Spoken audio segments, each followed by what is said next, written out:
is Sheila Cook from 3LM, Land and Livestock Management for Life. We are the Savory Network hub for the UK and Ireland, and today we are learning about comprehensive monitoring in this very non-brittle environment. So we're going to start by talking about checking that you've got all the right equipment before you head out to the field.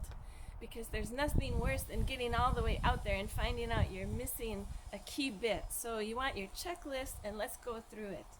So first thing, of course, we need to have a camera, and a smartphone is perfectly adequate for doing that, or you might have a digital camera that you want to use. Now this is optional, but there are nice fact sheets on grass species that help you identify grass plants in the UK or Ireland. This particular one is from FSC. It's a guide to common grasses. And we'll give you more information about that in the bottom of this video. I like to bring out a plastic envelope, especially because it rains here a lot. I can use it for putting my papers inside. I can also use it to collect plant samples that I can identify later when I get back home. Now there's a lot of paperwork involved, and make sure you've got all the right paper. So the first one is an analysis sheet, and make sure you've got it for the comprehensive. Then you need 3 of these. These are the Ecological Monitoring Data Comprehensive. This is where we're going to record the dart throw, and you'll have 1 to 33 on the first one, 67 to 100 on the third one, and the second one will be 34 to 66. If they're all the same, just make sure that you do 100, because 2 of them have 33 and 1 of them has 34 to total 100. The last sheet is a summary sheet, and we'll use this at the end to do some analysis of our data. We're going to throw 100 darts into the field, and you'll find if the field, like here, we would only need to do 50 or maybe 25, because this is such a homogeneous mix of grasses. But if you're in a very diverse sward, you will want to do 100 darts. All right, so I can put my papers into this plastic envelope, keeping them organized for when we go out. The other thing you will want is your holistic management handbook, or your ebook. There's an ebook that has the same information. I like to bring that with me in case I forget how to monitor something. I can just look it up. Then you want a dart, and the darts that we use have a safe tip that if that hits somebody or an animal by accident, it's not going to injure them. And then it's got a long tail. Christopher has made this tail out of yarn, or you could use ribbon. We like to use a bright color, yellow, orange, white. These colors are going to show up in a sward. That's why we choose those colors. And then he's just assembled a tail using duct tape and making it all fit together nicely. We keep our darts we have this nice little carrier, and we keep extra dart tips, because sometimes they do fall apart and you need an extra tip, and we have extra darts as well in case we lose one, but we try not to lose one, because then it's out there in the field and you don't want some livestock eating it by mistake. The other thing we want is a clipboard with just some blank paper. We're going to use that to label up the transact, and when we take a photograph, this label will be in the photograph so we know what the picture is a picture of. It's handy to have these clear plastic sheets. It rains a lot here, so you can simply use them as a cover. to keep your paper from getting quite so wet. You could also use these to gather samples, individual plant samples.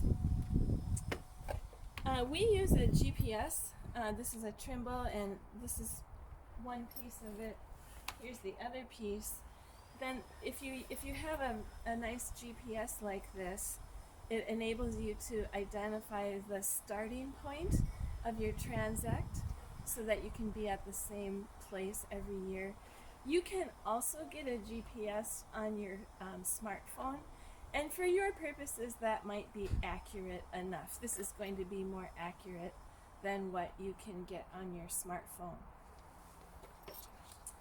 I like to have a knee pad because after you throw the dart, you'll be in the grass and you'll be down on your hands and knees answering a number of questions. So this makes it more comfortable for you.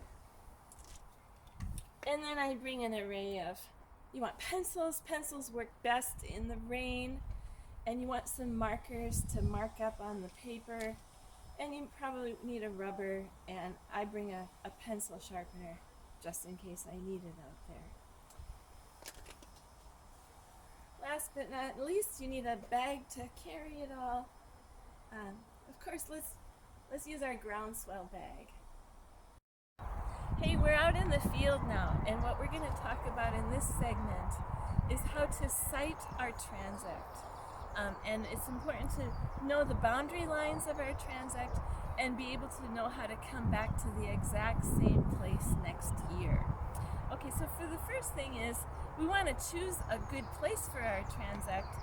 We want to choose a place that's either representative of the entire land base or choose a place where we're wanting to see a lot of change happen. So we're at a country park in an urban area that's been well rested, and we can see a nice tall grasses here.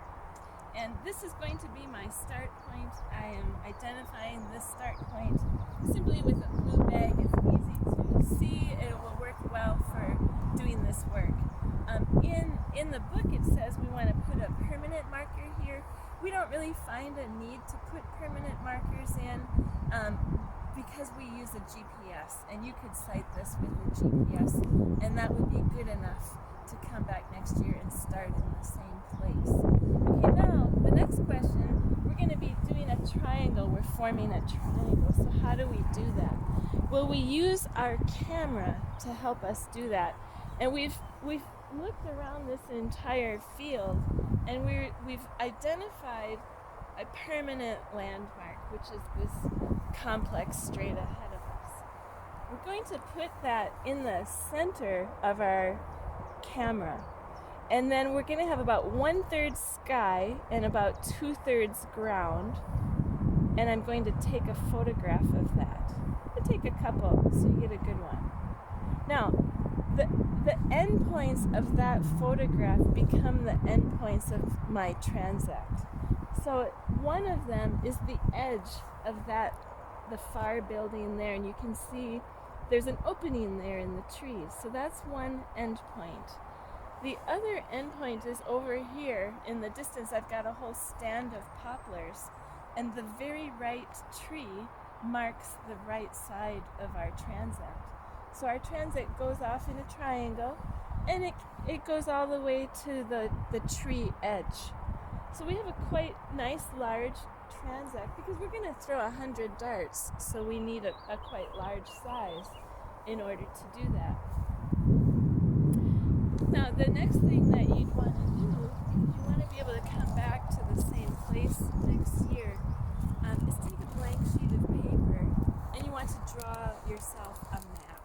So you're going to put your starting point here, GPS it right there, and then put your two endpoints of your triangle going out there. And then in the distance, you're going to mark what your center landmark is here. Draw where north is on your map. And that will pretty much get you right back to the same place. Now, the last thing that you can do that will help you make sure you know where this is you can take photographs in all 4 directions. And also that's part of the photographic record. So I would take a picture in all 4 directions just to be extra sure I'm able to get right back to this exact place next year. So there, now we've got our transact all sighted and marked. In this next segment, we'll talk about taking the photographic record with a signpost. So first, let's show you the signpost. This is Reddish Vale Country Park. We put the date, and June is the perfect time of year here because all the things are in flower and seed, so it's easy to identify plants. We'll call this Transact 1, and it's comprehensive monitoring to distinguish it from other forms of monitoring. So we would take a picture like that at the starting point, just to show what it all looked like with the label. Then what I'm going to do is I would put this down, and from the starting point, I'm going to take a photograph where I'm looking down at the grass at a 45-degree angle. So I've got the starting point in my picture, I've got the sign in my picture, and I've got a nice sward in my picture. And I'm just going to take a couple in case I jiggle, so I've got that for the record. Now, the last photo I'm going to take, you can decide, but you can walk out 5 or 10 meters away from here. We're just really trying to get away from this area that we've trampled, and we're going to take a photo straight down, again with this signboard.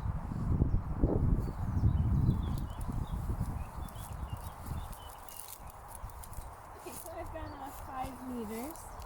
I'm just going to put that straight down. And I'm going to take a photo. And here I'm going straight down over the sward.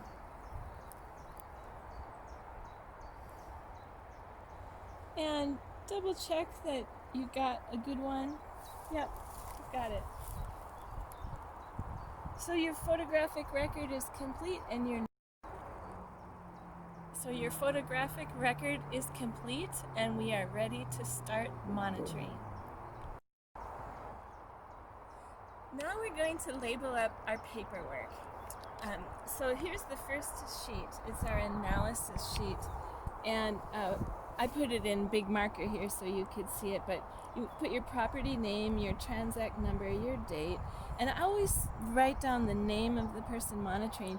You might be doing this with friends or family or neighbors, and you might have a question about what somebody wrote, so it's helpful to know who wrote it.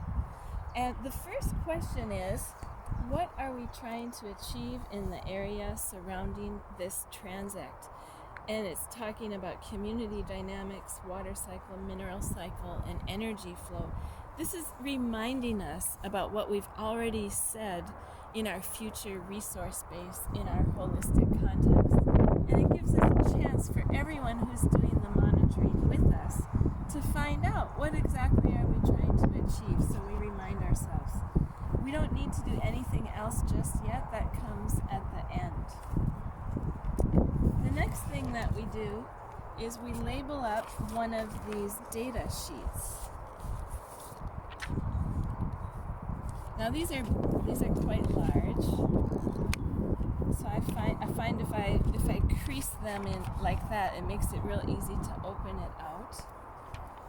So again, I put my property name, my transact number, the date, and again I want to say who's using this sheet. And now we are ready to start throwing our very first dart. So we're ready to throw our first dart. I'm going to start at the starting point. If I had a couple of teams of people, I could have one team going off in that direction and one team going off in that direction. I could even have a third team going right down the middle. So I think you could safely have up to 6 people monitoring a transact together, which would make it funner and faster. And so I take my dart, and I need to turn it around, because this is supposed to be random. So it's nice to have a partner, like I've got Christopher with us here today. He can spot for me and watch where the dart goes in case it gets lost in tall grass. So here we go. I just throw it. Oh, where did it go? I don't even see it.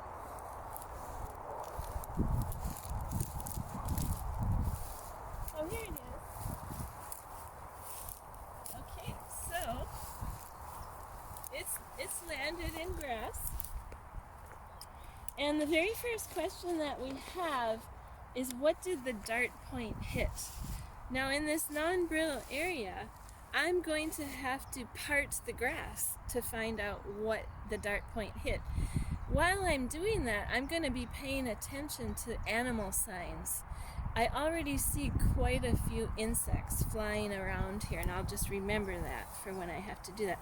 But notice how, it's really, it's covered by a canopy of both plants and litter, and it's really deep in there, and it's landed in some mossy patch. And so the question, this is always the challenging part in a non-brittle, because it's such a dense sward. It's hard to say, has it really hit at a plant base? I would definitely say that dart hit a plant base, and we will call it this plant. So my choices are, what did the dart point hit? Bare soil, litter 1, litter 2, rock, or plant base? I'm going to tick plant base. Was there canopy above the point? Most definitely, because I had to part. All that stuff I had to part, that's canopy, and what we're interested in there is there's something protecting the soil if a raindrop hits. Okay, next question is, I'm looking at the 6-inch circle around the point, and I don't think I've got my ruler. Let me go get it. Oh wait, here it is, good. All right, so it's a 15 centimeter or 6-inch ruler, and I'm looking at the circle area, the whole area around this. And what the first question is, what is the soil surface like? Is it mature capping, immature capping, recent capping, broken capping, or is it covered? It was most definitely covered. However, I do have moss here, and we always say when you see moss here, that's an indicator of capping. But I wouldn't classify this type of moss as a sign of capping. This is a more light and airy it's kind of lacy. I wouldn't call that capping here in the UK. I'd only call moss capping if we were finding it covering up this bare soil. Now, this had such an amount of either growing green material or litter that any rain that falls there is not going to cap that soil, and there's really good plant density there as well. I'm going to call that 6-inch circle or 15 centimeter circle as covered. So it's well protected from a raindrop. Now, the next thing we want to look for in that same, again, that 15 centimeter circle, is any signs of animal life. And I'm going to right away put an eye for insect, because I've seen a number of them just in being down here. What I'm going to be looking for as well now is any earthworm casts. And Christopher, if you see, you're such a good spotter, you often see things before me. If you see something, you tell me. And I'm just going to gently move this dart. Like you might find eggs, or you might find mouse droppings. You might find waste from an animal. All of those are animal signs. So small animal signs, you put an S for small animals. That would be everything from a snail to a rabbit.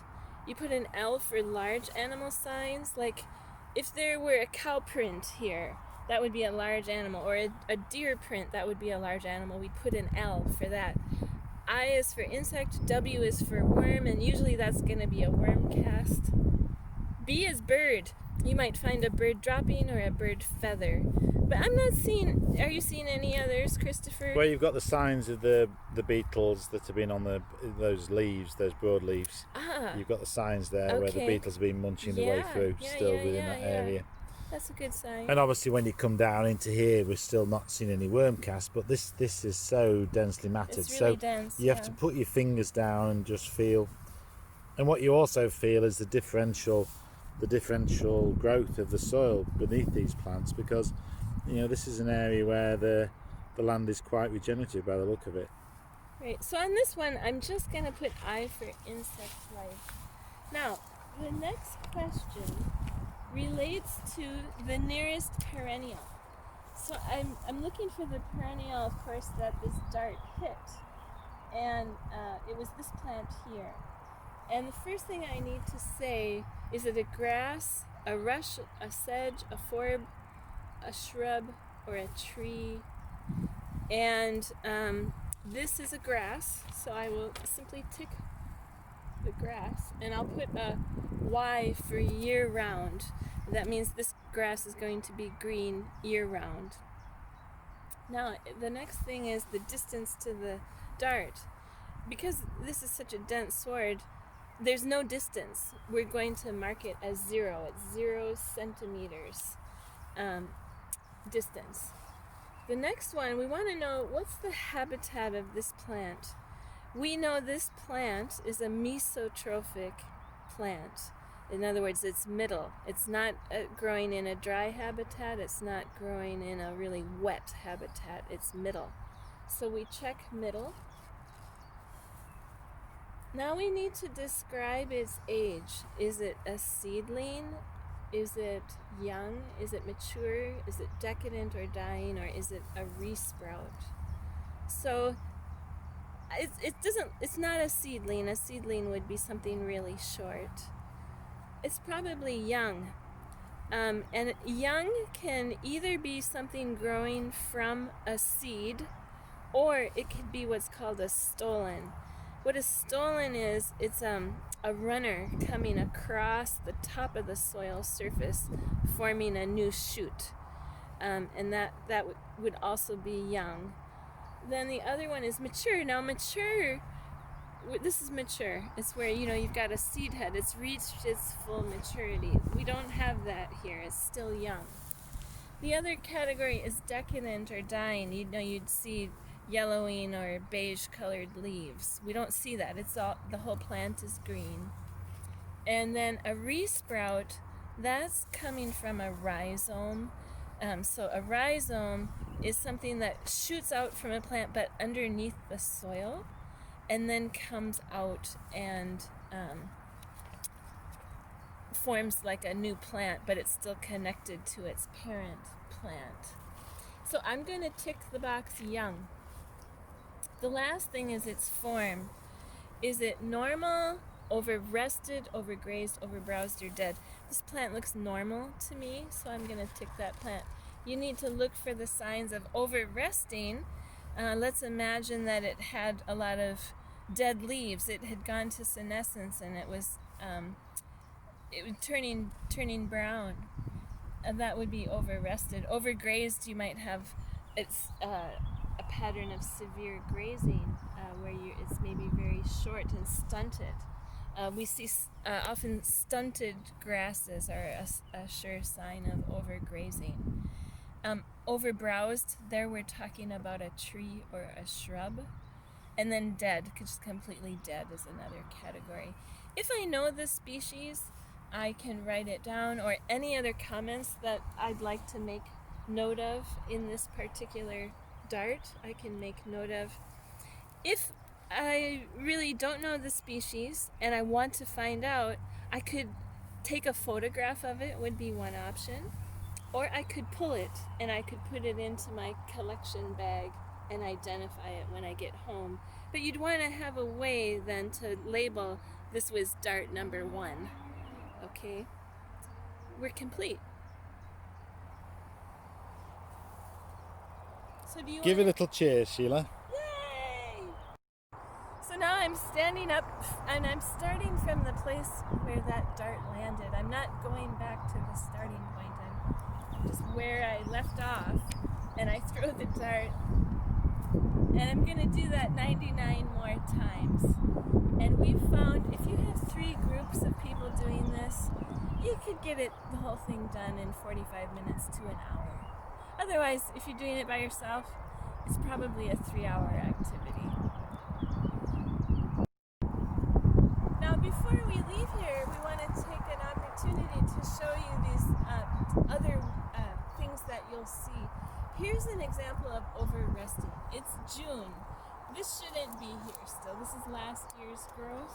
Now, because it's non-brittle, we can see growth happening down there.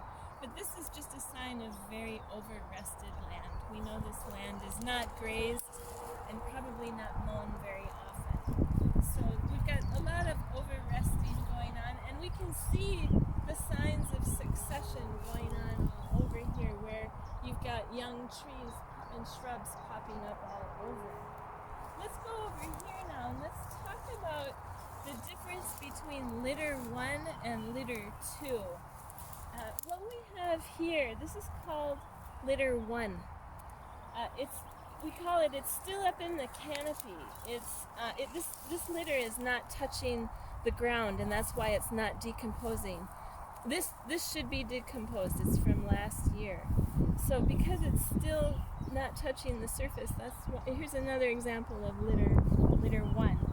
Now let's go find an example of litter 2. I suppose if we dig down here we might find, well, there's not much litter 2. It's nothing. Let's go find a good example of litter 2. Well, you've got plenty of examples there of worm casts, and obviously what you've got is a great example of how the litter covers and provides a habitat for all sorts of species to thrive underneath. So the mosses are there coming, and so you can see some worm casts off to the right as well. And obviously, Sheila, underneath it's where the litter is decomposed. The microbes have been munching their way through. So you've got quite good incorporation into the land under the litter. So we're not saying that the litter 1 is bad. We're just saying that be aware that with the animal, the use of animals and so on, and the animal impact, certainly, what you get is an enhancement of your mineral cycle. That material, whilst it provides a useful habitat for some critters today, it also is oxidising on the surface in some respects, and you just need to get it in contact with the soil to enhance the mineral cycle. I see a couple spiders down there. Well, what this litter 1 is indicative of is a slow mineral cycle. So if we could speed up this mineral cycle, we'd get a lot more of everything else. Let's go see if we can find some good example of litter 2.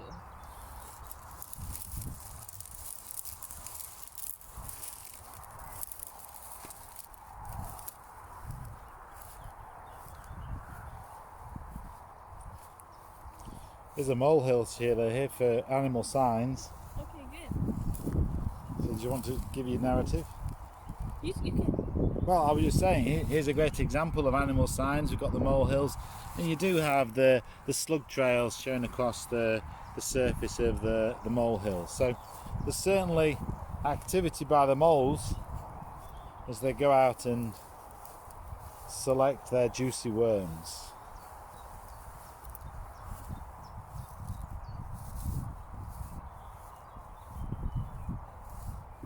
We don't have any good examples of litter 2 in this field, but what you'd be looking for is that the litter is breaking down, and it's hard to tell the difference between where the litter ends and the soil begins. It's all kind of blending in with each other. It's this sort of area here where you can just pull back the surface litter, and it's incorporating, and obviously you've got all little snails and so on hiding away.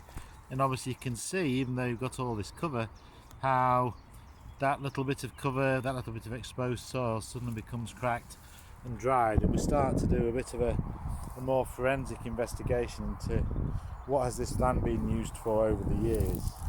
And obviously these little tunnels, the animal signs, high degree of animal activity at all scales. So the biodiversity on this piece of land is wonderful. It's a delight to be on and walk through. and obviously what you've got is the encroachment of the trees. So you're really into the development of a beautiful wooded pasture. But obviously, excuse me, with the trees at this age, the animals would have a heyday grazing and browsing off these beech trees, certainly.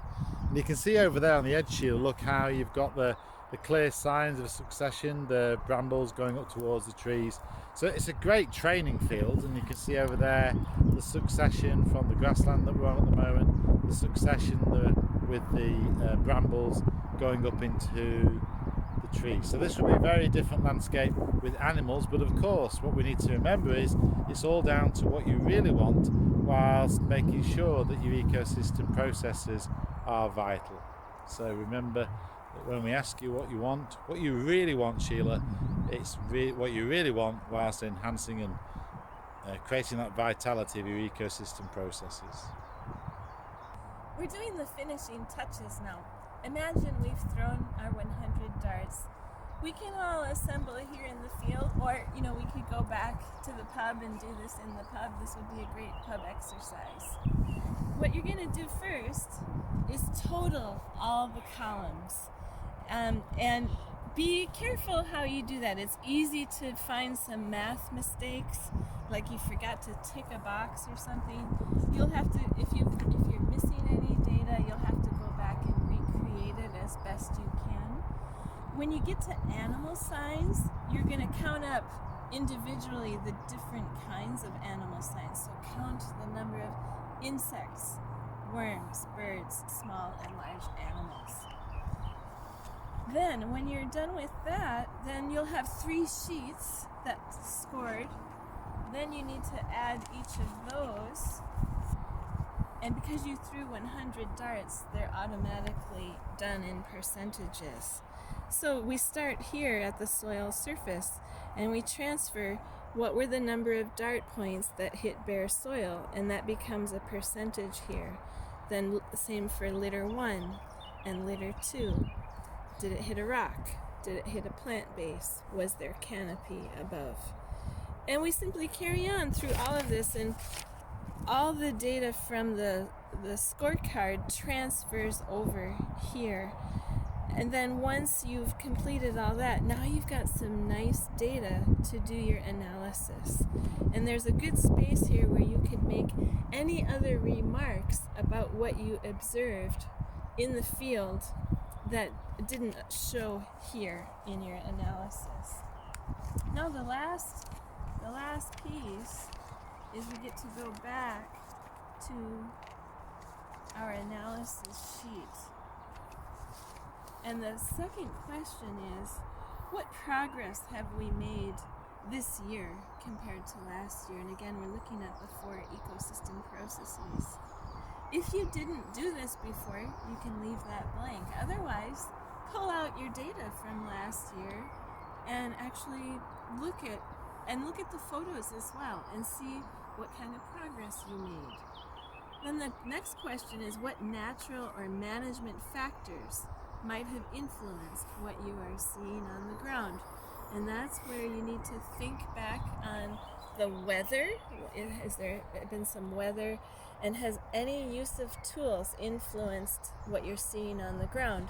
Remember, the tools are technology, fire, rest, and living organisms.